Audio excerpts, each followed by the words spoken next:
Olá, amigas e amigos do Nocaute. Eu sou Bárbara Lobo.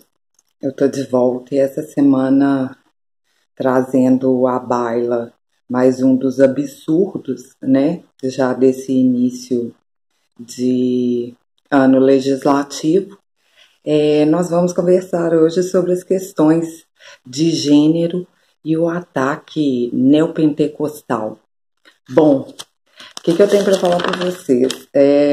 A primeira coisa é sobre a importância, né, de se discutir direitos sexuais e direitos reprodutivos num país que se pretenda democrático, porque parte das premissas de respeito ao direito fundamental de liberdade, né, que todas as pessoas têm.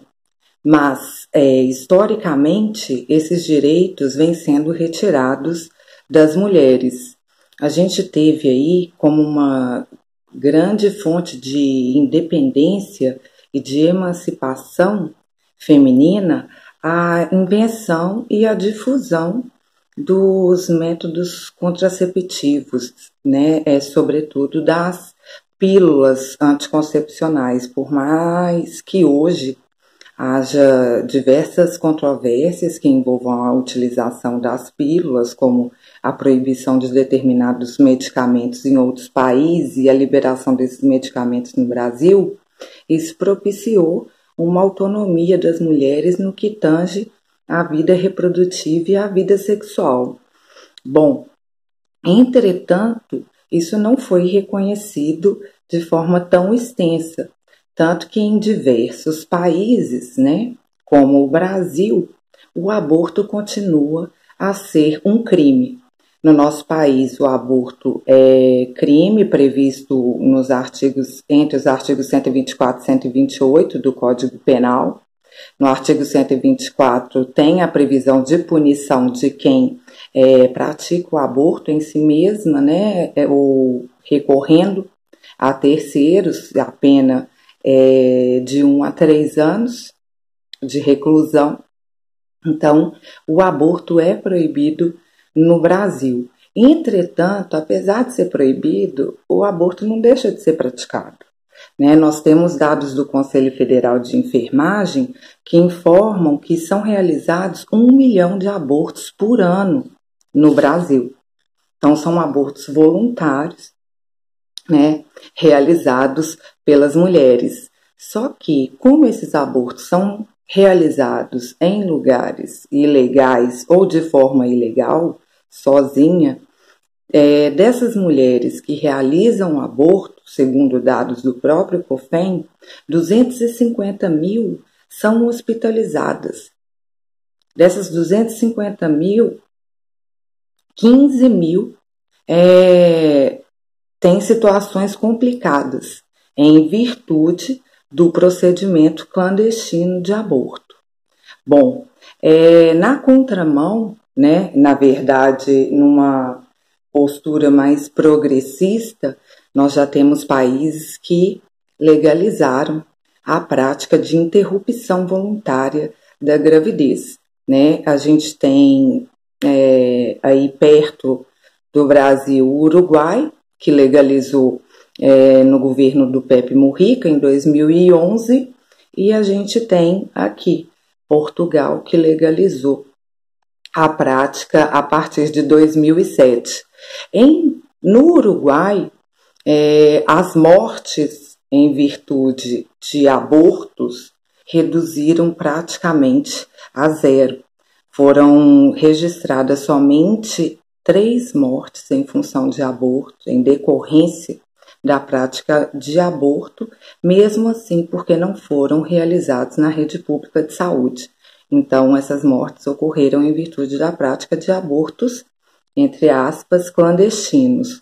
Já Portugal conseguiu zerar o número de mortes de mulheres em virtude da prática de aborto clandestino. Bom, na contramão disso, né, o Brasil, infelizmente, com a ascensão de parlamentares de vertente neopentecostal no Brasil, tem apresentado projetos de lei que visam não só, né, ao recrudescimento do que já existe, quanto à perda de diversos direitos. Então, a gente teve aí um incremento, né, em 2018 do corpo parlamentar neopentecostal. Para se ter uma ideia, no Senado Federal nós tínhamos 3 senadores que eram de vertente neopentecostal e agora nós temos 7. E na Câmara dos Deputados hoje nós temos aí 84 parlamentares neopentecostais. Qual que é o risco, né, da igreja ficar tão imbricada ao Estado, num Estado que se autoproclama laico, como o Estado brasileiro? Nós temos assistido aí a apresentação de diversos projetos de lei de pauta extremamente conservadora, né? Então, eles são liberais do ponto de vista econômico e conservadores do ponto de vista de direitos individuais. Nós tivemos o projeto de lei 5.069, apresentado em 2013 pelo Eduardo Cunha, que objetivava criminalizar, né, os agentes de saúde que prestassem, né, atendimento às mulheres, inclusive vítimas de estupro, e as medicassem com a pílula do dia seguinte, sugerindo, né, nesse projeto de lei que já está pronto para ir para o plenário, o acréscimo do artigo 127A no Código Penal.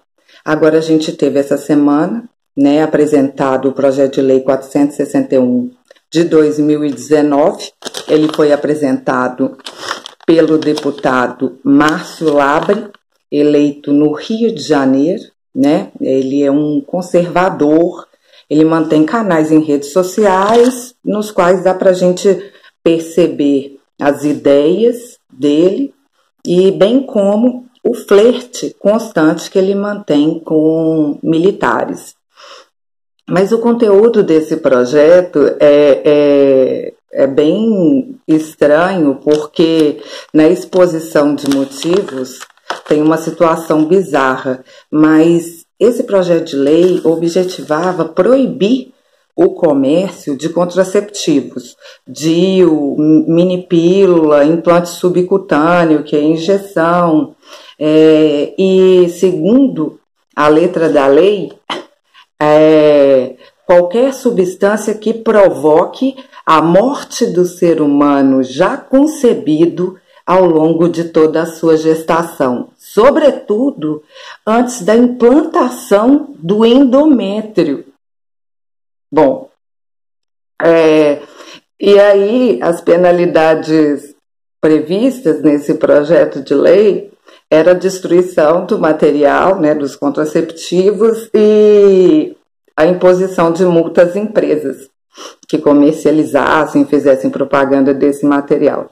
Eu acho engraçado porque preservar a vida do ser humano já concebido antes da implantação do endométrio. Quer dizer, não é o direito à vida, é o direito à vida do sêmen, né? Eu acho engraçado porque, por essa lógica, a masturbação masculina deveria ser criminalizada, né? Porque é um desperdício de sêmen, já está matando, é um genocídio praticamente.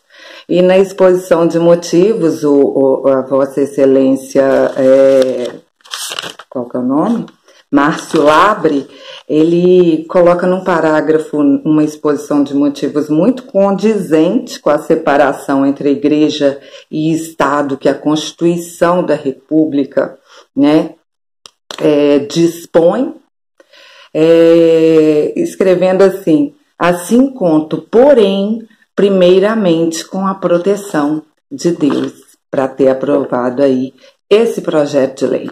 Ele retirou ontem, né, dia 6 de fevereiro, ele retirou o projeto sob o argumento de não estar finalizado, né, e ter sido apresentado equivocadamente. Eu acho que a gente tem que se concentrar muito nessa primeira justificativa, de não estar finalizado, porque o pior pode estar por vir.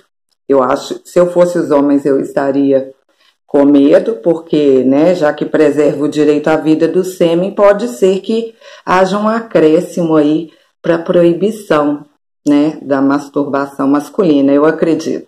Mas são tempos de vigilância, né?